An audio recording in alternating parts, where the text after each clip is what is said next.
Olha, a gente abriu o programa hoje divulgando todos os dados a respeito daquele relatório, que é o relatório divulgado pelo Observatório de Segurança, relatório Elas Vivem, e que dá um panorama em alguns estados brasileiros sobre o combate à violência contra a mulher. A gente apresentou aqui todos aqueles cards, né, dos estados e, em especial, a estatística que nos preocupa, que a cada 24 horas, 13 mulheres foram vítimas de violência em 2024. E quando a gente falou do Piauí, também eu destaquei, por exemplo, o aumento absurdo lá no Maranhão, quase 90%. E aqui no Piauí, a inexistência de dados, de informações, que, do meu ponto de vista, vou reforçar isso que eu acabei de falar, isso inviabiliza a elaboração de políticas públicas eficientes, porque você não consegue ter políticas públicas se você não consegue sequer identificar quem é o seu público. Então, você não sabe de que as mulheres morrem, qual é a motivação, por que as mulheres estão morrendo de feminicídio, você não tem isso, você não tem esse dado. Como você também não tem dados que detalhem o perfil das vítimas, que é muito preocupante também, porque aí como é que você vai atuar, em que segmento? Você vai sair atirando para tudo quanto é lugar? Com perdão aqui do uso desse verbo atirar, mas você vai sair, né? Para onde? Qual é teu público? Onde é que elas estão? As mulheres que podem servir, onde é que elas estão? Elas estão nesse momento onde? Para quem que eu vou me dirigir? Por onde eu vou começar? Perguntas que ficam sem resposta e tanto ficam que os números mostram que as mulheres continuam morrendo. A gente conversa aqui, recebe para nos detalhar sobre esse assunto a professora Lila Luz, que também integra o observatório. Professora, muito bom dia, muito obrigada aqui pela sua participação. A Lila, que também é assistente social. O que vocês tiram desses números, Lila? Bom dia. Bom dia. A gente fica muito feliz, né, de que a imprensa receba esse debate do modo como ele é feito, porque ele é um trabalho, como você já começou a explanar, e desde o início do programa você vem pautando esse relatório, né? Ele é um trabalho de pesquisa, né?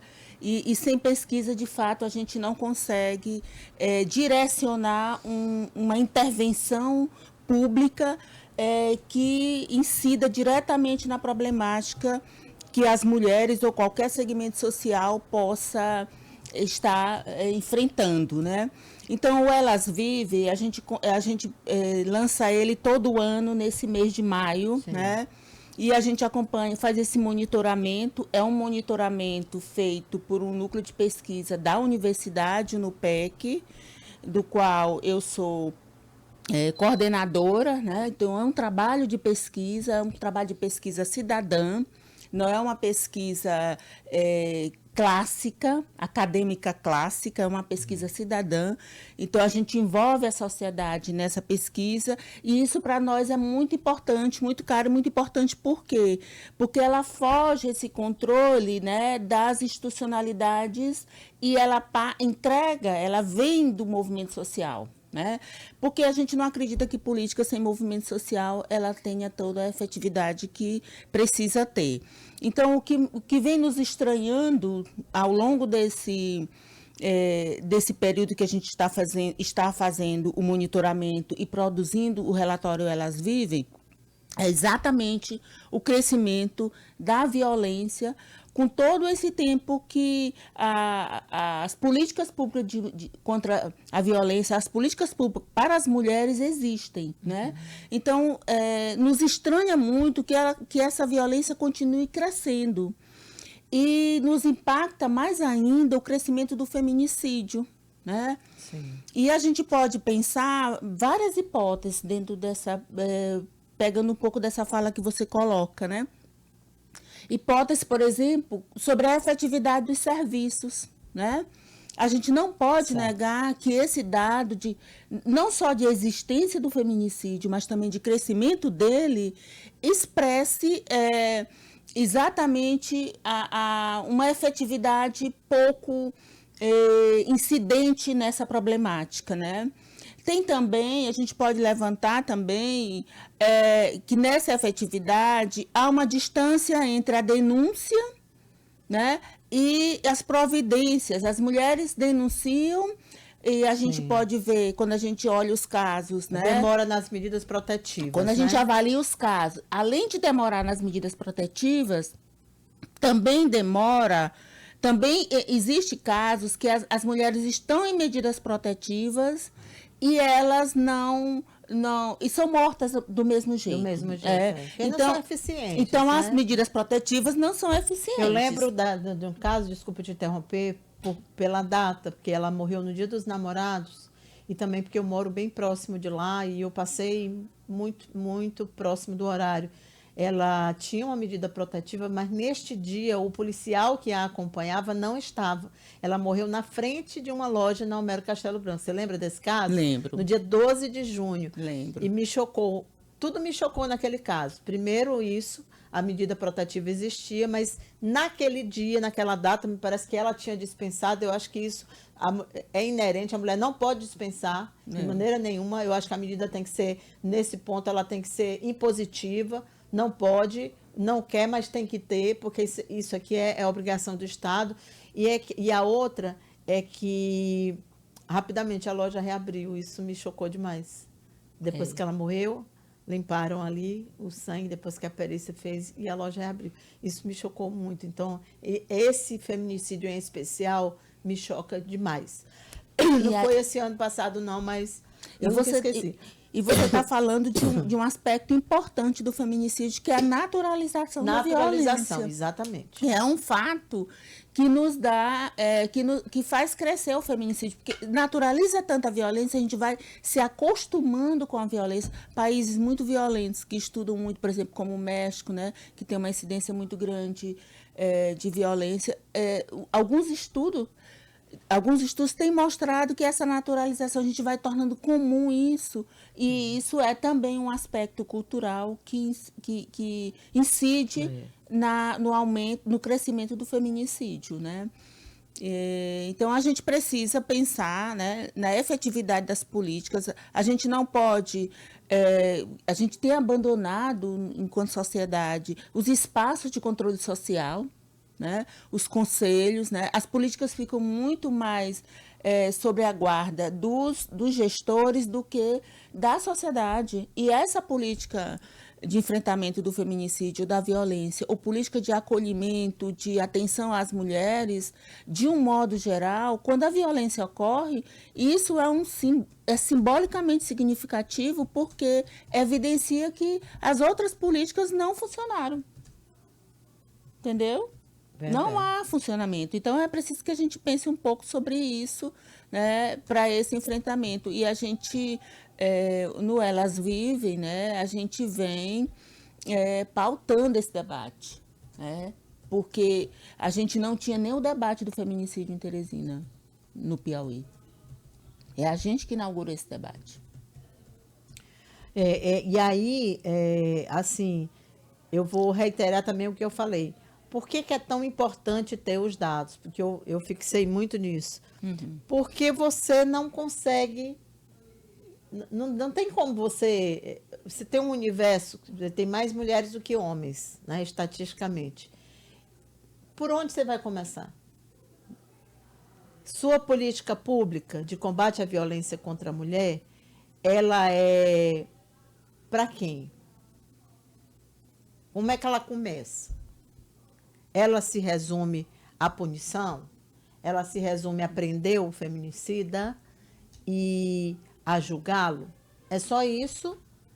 Porque, assim, sem dados, né? Essa é a minha avaliação, mas eu quero que você nos explique por que vocês se preocupam tanto, e eu vi que foi, inclusive, registrado isso aí no CARD, por que é tão preocupante não ter os dados? O que se esconde? O que isso diz? Então, o observatório surge com essa preocupação. Ele surge no Rio de Janeiro e depois se expande. Nós começamos o observatório no Piauí na pandemia, em 2020, e por que a gente entra, né, e que tem a ver com essa sua pergunta, é exatamente porque a gente não tinha no Piauí produção de dados cidadãos. A gente tem produção de dados de gestão. E aí, muitas vezes, os dados de gestão, e no caso do feminicídio era um aspecto, eles não apareciam nos dados, né? O feminicídio não era contado como feminicídio. E aí depois a gente faz esse debate todo. Por quê? Porque a gente acha que, a gente é convicta de que, se não tiver dados, se não produzir dados, a gente vai ter uma política que não vai ter incidência nas problemáticas que a sociedade requer. Né? Então, não adianta a gente fazer um serviço e pensar do lado apenas do Estado. A gente tem que fazer um serviço dialogando com a sociedade. E esses dados, eles têm exatamente essa pretensão de fazer com que a sociedade se veja e possa usar esse instrumento. Ele está na universidade, ele está também publicizado, nós temos um site, né? Esse material está todo publicizado e nosso banco de dados também.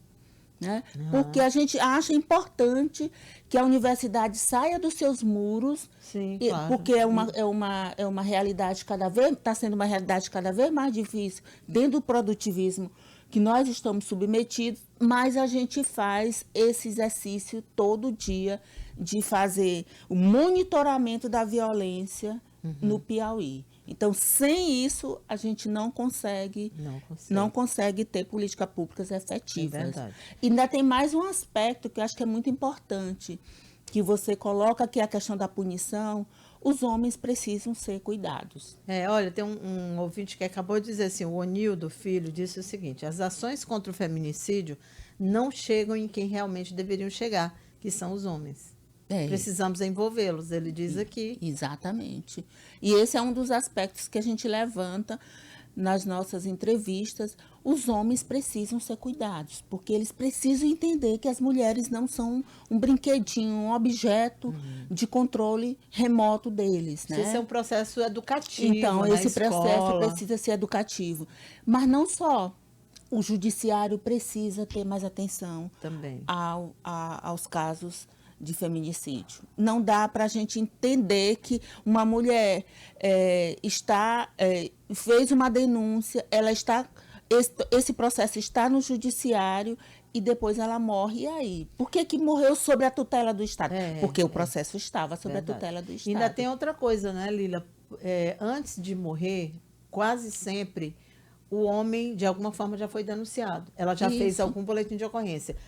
E depois não tem nenhum acompanhamento daquilo ali. Então, assim, acontece aquele BO, vai lá, depois, por algum motivo, eles voltam, há uma tentativa, há uma reconciliação, mas depois aí volta de uma maneira mais forte, né? Essa agressão chegando a provocar um feminicídio. E aí, lá naquele momento da delegacia da mulher, e ainda há muita reclamação aqui de mulheres sobre o tratamento que elas recebem nas delegacias da mulher, isso é outra coisa também. Então, assim, por isso que é cansativo falar sobre isso, eu até postei isso no Twitter. É cansativo você ficar falando sobre a mesma coisa o tempo inteiro e você vê que isso não chega aos ouvidos.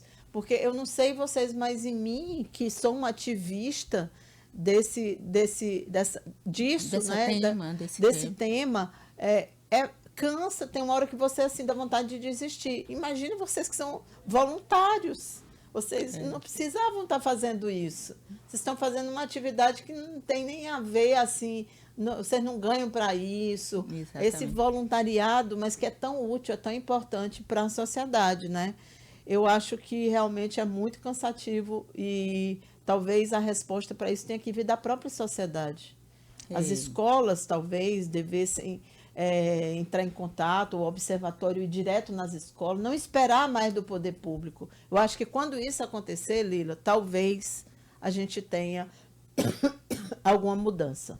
A gente tem uma agenda de divulgação, né? Ela se intensifica agora, nesse mês, ou nessa semana, dessas 2 semanas, muito mais na mídia, né? Porque a gente é provocado pela mídia, porque depois que os dados saem.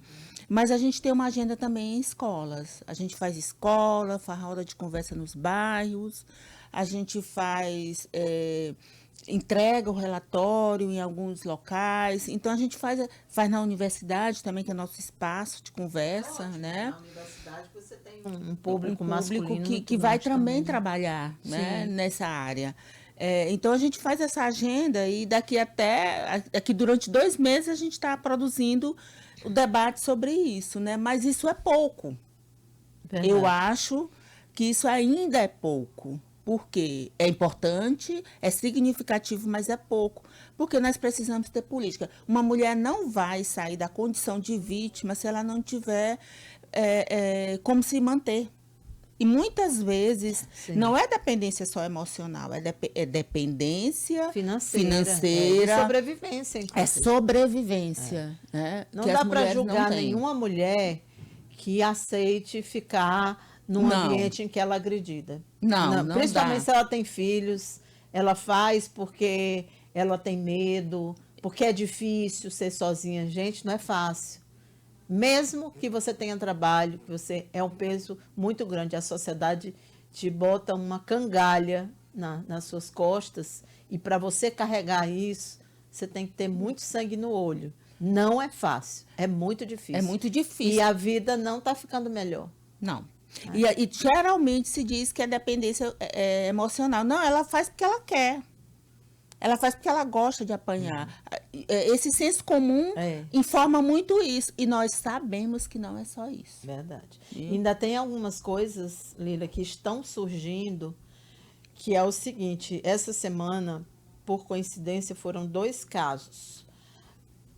Teve o caso do Silvio de Almeida, que está revertendo completamente. Contra a mulher. Né? Rapidamente, inclusive, com o apoio da sociedade, da imprensa e da sociedade.